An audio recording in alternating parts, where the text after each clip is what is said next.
படத்தோட தொடக்கத்தில் அமிதாப் பச்சன் ஒரு போலீஸ் அகாடமியில் அங்கே உள்ள போலீஸுக்கு ஸ்டாக் கொடுத்துட்ருக்காரு. அமிதாப் பச்சன் ஒரு ஓய்வு பெற்ற நீதிபதி. ஒரு குற்றவாளி செய்யக்கூடிய குற்றத்துக்கு என்கவுண்டர் அப்படிங்கிறது ஒரு முடிவு கட்டலாம். ஆனால் அதில் முக்கியமாக நம்ம கவனிக்க வேண்டியது சரியான நபரை தான் நாம் என்கவுண்டர் பண்ணுறோமா அப்படிங்கிறதையும் கொஞ்சம் யோசித்து பார்க்கணும். இந்தியாவிலேயே என்கவுண்டர் ஸ்பெஷலிஸ்ட் அப்படின்னா 4 பேர் தான் இருக்காங்க. அந்த 4 பேர்த்தில் முதல் இடத்துல இருக்கிறது நம்ம சூப்பர் ஸ்டார். அப்படிங்கிற மாதிரி சூப்பர் ஸ்டாருக்கு ஒரு என்ட்ரை கொடுக்குறாங்க. நம்ம சூப்பர் ஸ்டார் கன்னியாகுமரியில் எஸ்பியாக இருக்கார். அங்கே ஒரு கும்பல் கஞ்சாவை பள்ளிக்கூடத்து பிள்ளைகளுக்கு சப்ளை பண்ணுறாங்க. இதை கேள்விப்பட்டு கொதிச்சு போகிற நம்ம சூப்பர் ஸ்டார் கஞ்சா குற்றவாளியை பிடிக்கிறதுக்காக ஒரு ஸ்பை வழியாக தேடிட்டுருக்காரு.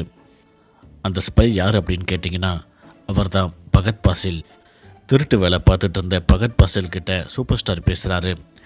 உன்னோட திறமை எங்கள் டிபார்ட்மெண்ட்டுக்கு தேவைப்படுது, நீ போலீஸுக்கு சேவை செய்ய அப்படின்னு சொல்லிட்டு ஒரு ஸ்பை மாதிரி அந்த பகத் பாசிலை யூஸ் பண்ணிட்டு இருக்காரு நம்ம சூப்பர் ஸ்டார். அந்த ஸ்பை வழியாக கஞ்சா குற்றவாளிகள் எங்கே இருக்காங்க அப்படிங்கிறத தேடி கண்டுபிடிச்சி நேராக போன உடனேயே ஸ்பாட்லேயே எந்தவித பேச்சுவார்த்தையும் இல்லாமல் ஷூட்டிங் ஆர்டர் தான். தலைவர்கிட்ட யாருமே எதுவுமே பேச முடியாது, சுட்டு தள்ளிட்டு போய்கிட்டே இருப்பார்.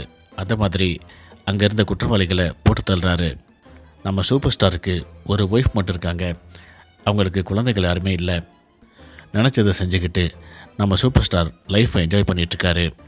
அந்த நிலைமையில் திடீர்னு அவருக்கு ஒரு லெட்டர் வருது. சரண்யா அப்படிங்கிற ஒரு பள்ளிக்கூட டீச்சர் ஒரு லெட்டர் எழுதியிருக்காங்க. எங்கள் பள்ளிக்கூடத்தில் அங்கே இருக்கக்கூடிய ரவுடிகள் எல்லாருமே சேர்ந்து ஒரு போதைப்பொருள் கிடங்காக பயன்படுத்திகிட்டு இருக்காங்க. இதனால் பிள்ளைகள் பள்ளிக்கூடத்துக்கு வந்து படிக்கிறது பாதிக்கப்படுது. இதை தட்டி கேட்குறதுக்கு யாருமே இல்லை. நான் யாருக்கிட்ட கம்ப்ளைண்ட் கொடுத்தாலும் யாரும் எந்த நடவடிக்கையும் எடுக்க மாட்டாங்க. நீங்கள் கண்டிப்பாக உதவி செய்வீங்கன்ட்டு நம்புகிறேன் அப்படின்ட்டு எழுதியிருக்காங்க. இதை படித்து பார்த்துட்டு நம்ம சூப்பர் ஸ்டாருக்கு பயங்கரமாக கோவம் வருது. பகத் பாசில அங்கே அனுப்பி அங்கே உள்ள நிலவரத்தை பார்த்துட்டு வர சொல்லி அனுப்புகிறாரு. அவர் போயிட்டு விசாரித்து பார்க்குறாரு.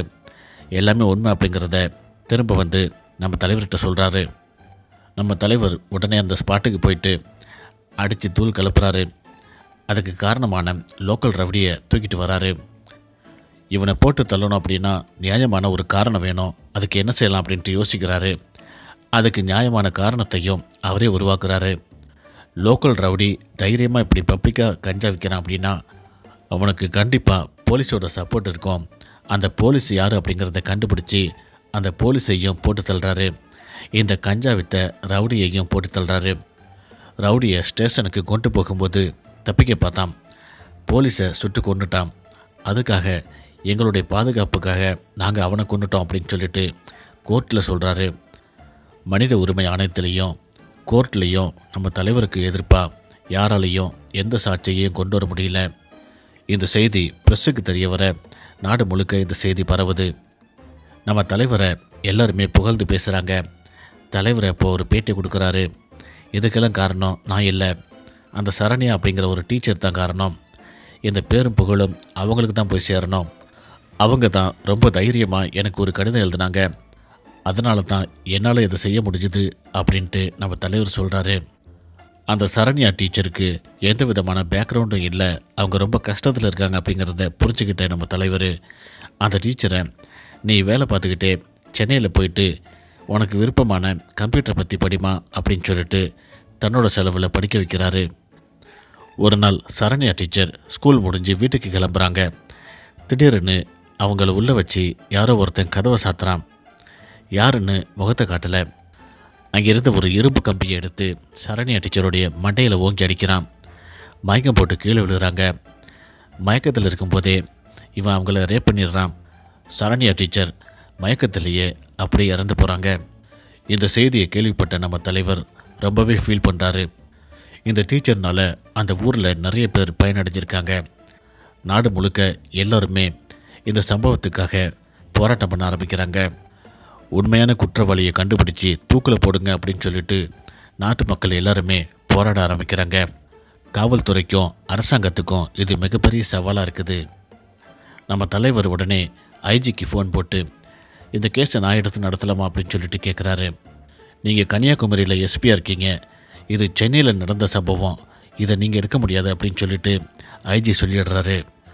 வேற ஒருத்தர்கிட்ட இந்த கேஸை ஒப்படைக்கிறாங்க. அவர் இந்த கேஸை எப்படியாவது கண்டுபிடிக்கணும் அப்படிங்கிறதுக்காக முட்டி மோதி பார்க்குறாரு. அவரால் ஒரு சின்ன துரும்பை கூட கண்டுபிடிக்க முடியல. ஐஜி ரொம்ப டென்ஷன் ஆகிறாரு. இன்னும் 2 நாள் தான் உங்களுக்கு டைம், அதுக்குள்ளே நீங்கள் கண்டுபிடிக்கல அப்படின்னா உங்கள் எல்லாரையுமே வேலையை விட்டு தூக்க போகிறேன் அப்படின்னு சொல்லிட்டு ரொம்ப கடுமையாக எச்சரிக்கிறாரு.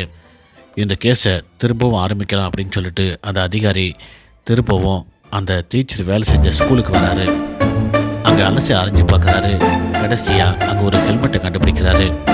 கொலகாரன் இந்த ஹெல்மெட்டை தான் போட்டு வந்திருக்கணும் அப்படின்னு சொல்லிட்டு யோசிக்கிறாரு. அந்த நேரம் சரண்யா டீச்சர் பயன்படுத்தின மொபைல் ஃபோன் திடீர்னு டவர் ஆன் ஆகுது. டவர் லொக்கேஷனை வச்சு பார்க்கும்போது அந்த மொபைல் ஃபோன் பக்கத்தில் இருக்கக்கூடிய ஒரு மொபைல் சர்வீஸ் சென்டரில் இருக்கிறத கண்டுபிடிக்கிறாங்க. போலீஸ் அங்கே போயிட்டு விசாரிக்கும் போது தான் அங்கே சரண்யாவை அடித்து கொண்ட அந்த இரும்பு ராடையும் கண்டுபிடிக்கிறாங்க. இந்த கடையோட ஓனர் குணா தான் இதுக்கெல்லாம் காரணம் அப்படிங்கிறத கண்டுபிடிச்சி அவனை கைது பண்ணி சிறைக்கு கொண்டு போயிட்டு அவனை அடித்து விசாரணை பண்ணிட்டு இருக்காங்க. விசாரணை முடிஞ்சு ஹாஸ்பிட்டலுக்கு குணாவை ட்ரீட்மெண்ட்டுக்கு கூட்டிகிட்டு போகிறாங்க. போகும்போது அங்கேருந்து குணா எப்படியோ தப்பிச்சு போகிறாரு. குணா தப்பிச்சு போன செய்தி பேப்பரில் வருது. இதை பார்த்துட்டு நாடு முழுவதும் மக்கள் போராட்டம் பண்ண ஆரம்பிக்கிறாங்க. ஒரு மிகப்பெரிய குற்றவாளியை தப்பிக்க விட்டாங்களே அப்படின்னு சொல்லிட்டு ஆசிரியர்கள் எல்லாருமே சேர்ந்து சரண்யாவுக்கு ஆதரவாக போராட்டம் பண்ண ஆரம்பிக்கிறாங்க. காவல்துறைக்கு இது மிகப்பெரிய ஒரு சவாலாக இருக்குது, நெருக்கடி கொடுக்குது. ஐஜி உடனே நம்ம தலைவருக்கு ஃபோன் பண்ணுறாரு. நீங்கள் உடனே சென்னைக்கு வாங்க, நீங்கள் இந்த கேஸ் எடுத்து நடத்துங்க, 2 நாளில் அவனை என்கவுண்டர் பண்ணணும் அப்படின்னு சொல்லிட்டு சொல்கிறாரு. தலைவர் உடனே அந்த குணம் எங்கேருந்து தப்பிச்சா அப்படின்னு சொல்லிட்டு விசாரிக்கிறாரு. ஹாஸ்பிட்டலில் இருந்து தப்பிச்சா அப்படிங்கிற செய்தி கிடைச்ச உடனே அங்கே போய் விசாரிக்கிறாரு. அங்கே வேலை செய்கிற ஒருத்தர் தான் குணாவை தப்பிக்க வச்சிருக்கான் அப்படிங்கிற செய்தியை தெரிஞ்சுக்கிட்டு அவனை கூப்பிட்டு விசாரிக்கிறாரு. நீங்கள் அவனை என்கவுண்டர் பண்ண போறீங்க அப்படிங்கிறத கேள்விப்பட்டேன், அதுக்காக தான் நான் அவனை தப்பிக்க விட்டேன் அப்படின்னு சொல்லிட்டு அவன் சொல்கிறான். அந்த குணா இப்போ எங்கே இருக்கிறான் அப்படிங்கிற விஷயத்தையும் அவன் வழியாகவே தலைவர் தெரிஞ்சுக்கிறாரு. கடலில் ஒரு போட்டில் குணா ஒளிஞ்சிருக்கான். தலைவர் தன்னுடைய டீமை கூட்டிக்கிட்டு உடனே அங்கே போகிறாரு. ஒரு போலீஸை பிடிச்சி வச்சுக்கிட்டு நீங்களாம் இங்கேருந்து போகல அப்படின்னா இவன் கழுத்தை அறுத்துருவேன் அப்படின்னு சொல்லிட்டு அந்த குணா மிரட்டுறான். தலைவர் உடனே தன்னோட ஸ்டைலில் வழக்கம் போல் டக்குன்னு கன் எடுத்து ஷூட் பண்ணிட்டு போயிட்டே இருக்காரு. ஒரு மிகப்பெரிய குற்றவாளிக்கு தண்டனை கொடுத்தாச்சு அப்படிங்கிற ஒரு சந்தோஷத்தில் மக்கள் எல்லாருமே தலைவரை கொண்டாடிட்டு இருக்காங்க. அப்போ தான் ஒரு மிகப்பெரிய ஒரு திருப்பமே ஏற்படுது. மனித உரிமை கமிஷன் லீடராக இருக்கக்கூடிய அமிதாப் பச்சன் உண்மையான குற்றவாளி குணா இல்லை, நீங்கள் தவறான ஆளை ஷூட் பண்ணிட்டீங்க அப்படின்னு சொல்லிட்டு கோர்ட்டில் மேல்முறையீடு பண்ணுறாங்க. நம்ம தலைவரை கூப்பிட்டு விசாரிக்கிறாங்க. குணா தான் கொலை செஞ்சான் அப்படிங்கிறதுக்கு போதுமான ஆதாரத்தை தலைவர் சொல்கிறாரு. கொலை நடக்கிறதுக்கு முன்னாடி குணா சென்னை ஏர்போர்ட்லேருந்து ஹைதராபாத் கிளம்பி போகிறான். அதுக்கான எவிடன்ஸையும் வீடியோ ஃபுட்டேஜையும் அமிதாப் காட்டுறாரு. இப்போ சொல்லுங்கள், குணா தான் இந்த கொலையை பண்ணினார் அப்படின்ட்டு நீங்கள் சொல்கிறீங்களா அப்படின்ட்டு அமிதாப் கேட்குறாரு. எனக்கு கொஞ்சம் டைம் கொடுங்க, நான் திரும்ப இந்த கேஸை விசாரிக்கிறேன் அப்படின்னு சொல்லிட்டு நம்ம தலைவர் சொல்கிறாரு. திரும்பவும் தலைவர் அந்த சம்பவம் நடந்த இடத்தை சுற்றி இருக்கக்கூடிய சிசிடிவி கேமரா எல்லாத்தையும் செக் பண்ணுறாரு. முகமூடி போட்டுக்கிட்டு ஒருத்தர் நடந்து போகிறத கேமராவில் பதிவாயிருக்குது. இதை பார்த்துட்டு இவன் தான் உண்மையான குற்றவாளியாக இருக்கணும் அப்படின்னு சொல்லிட்டு ஆந்திராவில் இருக்கக்கூடிய அவனை தேடி கண்டுபிடிச்சி அவனை போய் விசாரிக்கிறாரு. நான் தான் அந்த கொலையை பண்ணினேன், எனக்கு உத்தரவு வரும், அந்த உத்தரவை நான் செஞ்சு முடிப்பேன், மற்றபடி யார் அதை செய்ய சொன்னாங்க அப்படிங்கிற விஷயமே எனக்கு தெரியாது அப்படின்ட்டு அவன் சொல்கிறான். அவனை கைது பண்ணி ஒரு வேனில் கூட்டிகிட்டு வராங்க. சென்னைக்கு வரக்கூடிய வழியிலேயே அந்த வேனை பிளாக் பண்ணி வேறு யாரோ மர்ம நபர்கள் அவனை சுட்டு கொன்னுடுறாங்க. கிடைச்ச ஒரே ஒரு ஆதாரத்தையும் விட்டுட்டோமே அப்படின்னு சொல்லிட்டு தலைவர் ரொம்ப டென்ஷனாக இருக்கார். இந்த நிலைமையில் காவல்துறையை சேர்ந்த ஒருத்தர் மேலேயே நம்ம தலைவருக்கு ஒரு சந்தேகம் இருக்குது. அவரை கூப்பிட்டு மிரட்டி விசாரிக்கும் போது தான் எல்லா உண்மையும் தெரிய வருது. சம்பவம் நடந்த பள்ளிக்கூடத்துக்கு பக்கத்துலேயே ஒரு நீட் அகாடமி இருக்குது. அதோட ஓனர் ராணா, அவன் தான் எல்லாத்துக்கும் காரணம் அப்படிங்கிறதையும் அந்த போலீஸ்கார் சொல்கிறாரு. ராணாவுக்கு உதவி செஞ்சால் அவன் சொல்கிறபடி கேட்டான் பதவி உயர்வு தானாக வரும் அப்படிங்கிறதுக்காகத்தான், மேலும் அது கூட பணமும் கிடைக்கும் அப்படிங்கிறதுக்காகத்தான் நான் இந்த வேலையை செஞ்சேன் அப்படின்ட்டு அந்த போலீஸ்கார் சொல்கிறாரு. ஆனால் ராணா தான் குற்றவாளி அப்படிங்கிறத நிரூபிக்கிற வகையில் எந்த விதமான எவிடன்ஸுமே இல்லை. அதுக்கு என்ன செய்யலாம் அப்படின்ட்டு தலைவர் யோசிக்கிறாரு. சரண்யா டீச்சர் வேலை பார்த்த அந்த பள்ளிக்கூடத்தில் போயிட்டு திரும்பவும் சர்ச் பண்ணுறாரு. அங்கிருந்து ஒரு சில ஃபோட்டோஸ் எடுக்கிறாரு. அந்த ஃபோட்டோஸில் சரண்யா டீச்சர் நீட் தேர்வுக்கு எதிராக போராட்டம் பண்ணியிருக்காங்க அப்படிங்கிற விஷயம் அதில் தெரிய வருது. நீட் அகாடமி நடத்திட்டு வர ராணா ஏழை மாணவர்களை டார்கெட் பண்ணிவிட்டு ஒரு மாணவனுக்கு 5 லட்சம் அப்படிங்கிற பேரில் பேரம் பேசி உங்கள் பையனை சேர்த்து விடுங்க, கண்டிப்பாக அவனை நீட்டில் பாஸ் பண்ண வச்சு மெடிக்கல் சீட் வாங்கித்தரேன் அப்படிங்கிற மாதிரி பொய்யான வாக்குறுதியை கொடுத்து மாணவர்களை ஏமாற்றிட்டு வந்திருக்கிற விஷயம் தெரிய வருது. சரண்யா டீச்சரை கொலை பண்ணது ராணா தான் அப்படிங்கிறத நிரூபிக்கிறதுக்கு எந்த விதமான எவிடன்ஸும் கிடைக்கல. ஆனால் மாணவர்களை 5 லட்ச ரூபா பணம் வாங்கி நீட் தேர்வில் பாஸ் பண்ண வச்சு மெடிக்கல் சீட் வாங்கித்தரேன் அப்படின்னு சொல்லிட்டு ராணா ஏமாற்றிட்டான் அப்படிங்கிற மாதிரி கேஸு போட்டு கோர்ட்டுக்கு கொண்டு போகிறாரு தலைவர். ராணா தான் குற்றவாளி அப்படின்னு சொல்லிட்டு கோர்ட்டு தீர்ப்பு சொல்லுது. ராணா தப்பிச்சு ஓடுறான். கோர்ட்லேருந்து வேணா நீ தப்பிச்சு போகலாம், என்கிட்டேருந்து நீ தப்பிக்க முடியாது அப்படின்னு சொல்லிட்டு தலைவர் அவனை விரட்டி பிடிக்கிறாரு. 2 பேருக்கு இடையில் சண்டை நடக்குது. கடைசியாக நம்ம தலைவர் வழக்கம் போல் அவனை ஷூட் பண்ணிடலாம் அப்படின்னு சொல்லிட்டு துப்பாக்கி எடுக்கிறாரு. ஏற்கனவே குணா விஷயத்தில் அடிபட்டதுனால நம்ம தலைவர் யோசித்து பார்க்குறாரு.